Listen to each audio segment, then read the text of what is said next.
Perempuan lain. Perempuan beda. Perempuan sendirian disebut dengan mar'ah namanya. Dari kata muru'ah. Punya dua arti. Satu, sosok yang senang tampil dengan keindahan. Muru'ah. Jadi kalau laki-laki senang dengan kekuatan, sesuatu yang nampak kuat, latihannya silat, latihannya ini, itu. Perempuan tidak. Senang dengan keindahan. Anda mau berangkat ke kantor, ada sebagian tidak tersetrika, Anda biasa. Tapi kelihatan istri, papa ganti. Setrika dulu. Anda berangkat ke masjid, pakai pakaian biasa saja. Perempuan ikut pengajian, seragam. Arisan, beda. Penampilan, lain. Bahkan kadang-kadang sebelum berangkat, nanya dulu kepada Anda untuk minta pendapat. Papa, besok pengajian Ustadz Adi, kira-kira gaunnya yang mana ya? Yang hijau atau yang biru? Oh.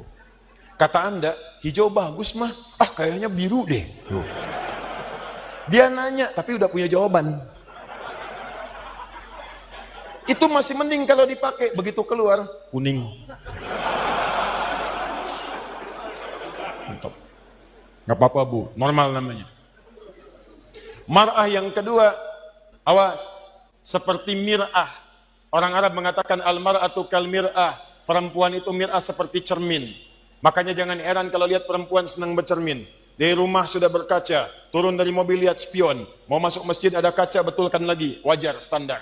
Tapi yang penting Anda tahu, sifat cermin itu punya nilai sensitivitas. Seperti itulah perempuan punya nilai sensitifnya. Misal, Anda punya cermin, Anda hancurkan, lempar dengan batu, pecah. Apakah bisa disusun lagi?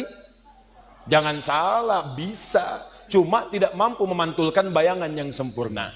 Sama persis dengan perempuan. Kalau dia terlukai, cepat memaafkan, tapi sulit melupakan apa yang dialami.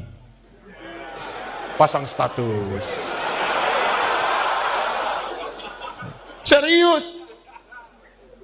Ada persoalan hari ini, rekening listrik 15 tahun yang lalu diungkit lagi. Bapak ini bagaimana sih? Yang itu aja nggak bisa. Tahu nggak Pak? Waktu 15 tahun lalu, listrik mati. Bapak juga begini juga. 15 tahun lalu. Tapi itulah keindahannya. Nanti gantian Bu, tenang aja Bu. Ya, kita masih panjang. Itu kalau sendirian. Tapi kalau banyakan, laki-laki sama rijalun, perempuan, mar'atun nisaun. Sampai turun surah An-Nisa. Surah yang keempat. Apa artinya nisa? Bukan. Bukan perempuan. Bukan wanita. Perempuan. Surah ibu-ibu, mama. Apa diantaranya yang paling penting? Ayat 34, paling kiri sebelah atas. Kenapa disebut dengan An-Nisa? Dari kata nasa diantaranya. Sifat yang mudah kemudian tersentuh dan mudah mencurahkan apa yang dirasakan. Suka cerita. Dan kadang-kadang yang diceritakan hal yang seharusnya tidak dibuka. Kata Allah, fasalihatu qanitatun hafizatu lil ghaibi bima hafizallah. Perempuan salihah itu taati Allah dengan menaati suami pada yang baik-baik. Yang kedua, jangan membuka aib keluarga pada orang lain setelah Allah menutupnya. Jadi kalau Anda tidak buka aib di rumah tangga, tugas laki-laki, tugas perempuan sama. Jangan buka aib. Sepanjang tidak dibuka, Allah tutup sampai dengan kiamat. Kata Nabi, ada kejadian malam hari, maka selesai, siang jangan terbuka. Ada kejadian siang hari, selesai, malam jangan terbuka. Allah akan tutup sampai kiamat. Tapi kalau ada aib rumah tangga terbuka, keluar. Maka kata Allah, jangan salahkan yang menyebarkan. Kamu sendiri yang salah. Saya sudah tutup, kenapa kamu buka? Bima hafizallah. Allah yang tutup, kalian yang buka. Nah ini kadang-kadang tidak sadar. Karena perempuan punya sifat berbagi, suka cerita. Sependiam apapun kalau sendirian. Kadang-kadang kalau sudah bertemu temannya, kumpul cerita. Sifatnya pengajian, begitu kumpul bertemu dengan kawan, mulai bertanya, "Ukhti apa kabar?" "Baik." "Sehat?" "Sehat." "Suami bagaimana?" "Di situ masalahnya." "Masalah." "Ih, gak nyangka ya?" "Nyangka." Kumpul, "Ada apa, ada apa?" Yang satu misah. Saya tidak mau lah." "Kenapa?" "Tidak, itu dosa. Jangan seperti yang itu ya. Itu tuh begini. Nah, sama. Itulah humazah. Sejak dulu sudah ada. Dari sejak zaman Nabi Yusuf. Nabi Yusuf itu anaknya Nabi Yakub. Nabi Yakub anaknya Nabi Ishak. Nabi Ishak anaknya Nabi Ibrahim. Dari Sayyidah Sarah. Dari sejak dulu sudah ada. Perempuan yang suka kumpul-kumpul, suaminya sibuk kerja ngumpulin harta, perempuannya kumpul-kumpul. Saking kumpulnya itu sibuk membicarakan orang lain. Ada yang ganteng dibicarain. Nabi Yusuf ganteng dibicarain. Iya ya, ganteng-ganteng Nabi ya. Iya, orang sekarang ganteng-ganteng serigala. Dulu ganteng-ganteng Nabi. Ngobrol, ada. Cuman buat ngobrol doang, duduk, datang ngobrol, minum, pulang lagi. Mazah. Jeng, bagaimana bisnis suami? Begini. Ih, kok cuman segitu ya?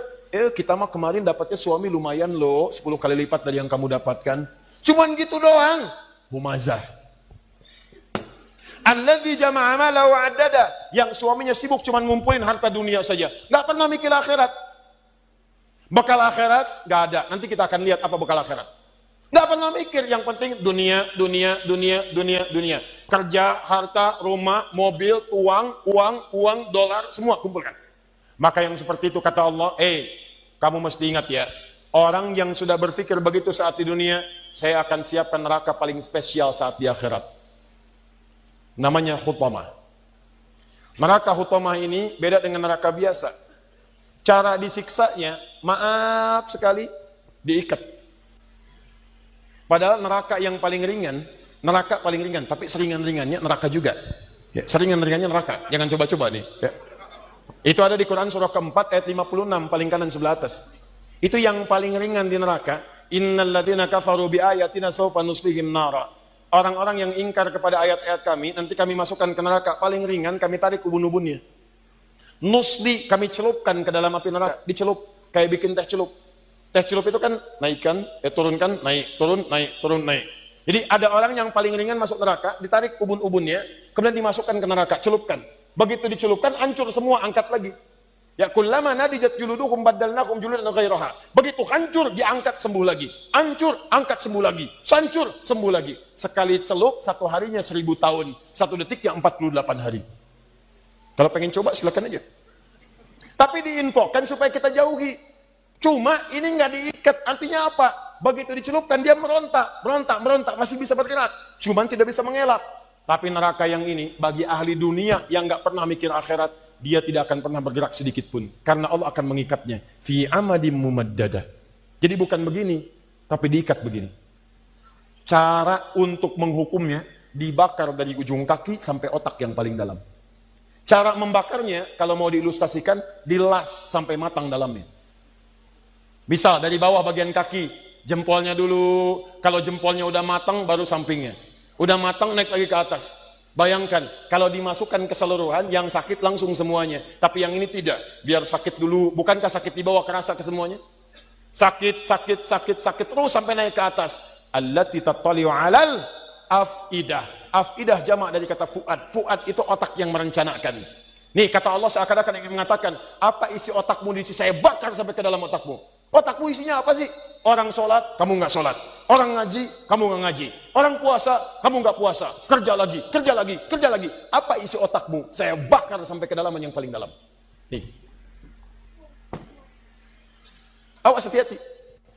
Dan sifatnya mu'soda. Mu'soda itu sudah mengintai. Jadi kalau ada orang bercita-cita cuma dunia saja, itu nerakanya sudah mengintai. Nih dia teman saya nanti nih.